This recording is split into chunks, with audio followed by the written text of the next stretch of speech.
பள்ளி தலைமை ஆசிரியர், ஆசிரியர், மாணவ மாணவிகள், பெற்றோர்கள் அனைவருக்குமான இந்த காலை வணக்கமும், தொடர்ந்து காமராஜர் நற்பணி மன்றத்தினுடைய அமைப்பாளர் ரவி அவர்களுடைய சீரிய முயற்சியால் இந்த முப்பெரும் விழாவானது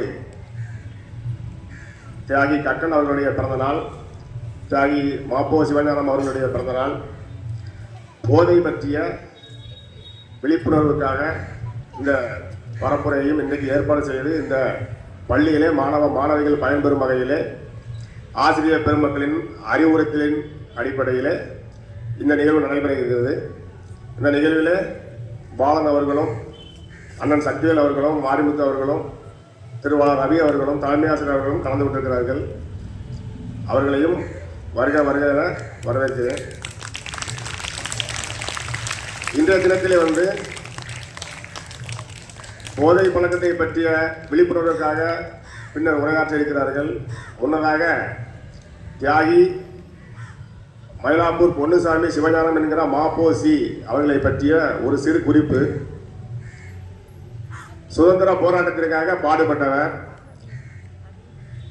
நம்மை போலவே தொடக்கப்பள்ளியில் கல்வி பற்றி பயின்று பின்னாலே இலக்கியவாதியாகவும் எழுத்தாளராகவும் பல சீர்திருத்தங்களுக்கு அடிப்படை தலைவராகவும் விளங்கியவர் தான் இந்த மாப்போ சிவஞானம் என்பவர். இவரது சீரிய முயற்சியாலே தமிழகத்தின் தமிழ் பேசுகின்ற அனைவரையுமே தனி தமிழ்நாடாக ஏற்பாடு செய்து அதை தமிழரே ஆள வேண்டும் என்ற ஒரு முழக்கத்தை முன்னிறுத்தியவர். வெறுமனே எழுத்து ஆற்றல் மட்டும் இல்லாமல் பேச்சாற்றல், இலக்கியத்தினுடைய ஆர்வம், ஒரு புத்தகம் ஒரு நபரை பற்றி எழுத வேண்டும் என்றால், இப்பொழுது திருவள்ளுவரை பற்றி எழுத வேண்டும் என்றால் திருவள்ளுவரை பற்றி எழுதிவிட்டு திருக்குறளையும் அதனுடைய அர்த்தங்களையும் நமக்கு பல புத்தகங்களாக 100 புத்தகங்களுக்கு மேலே எழுதியிருக்கிறாரு. சுதந்திர போராட்டத்தில் கலந்து கொண்டு நமக்கு சுதந்திரத்துக்காகவும் பாடுபட்டவர். அவருடைய பிறந்த நாளான இன்று போதை விழிப்புணர்வு பற்றி பேச வந்திருக்கின்ற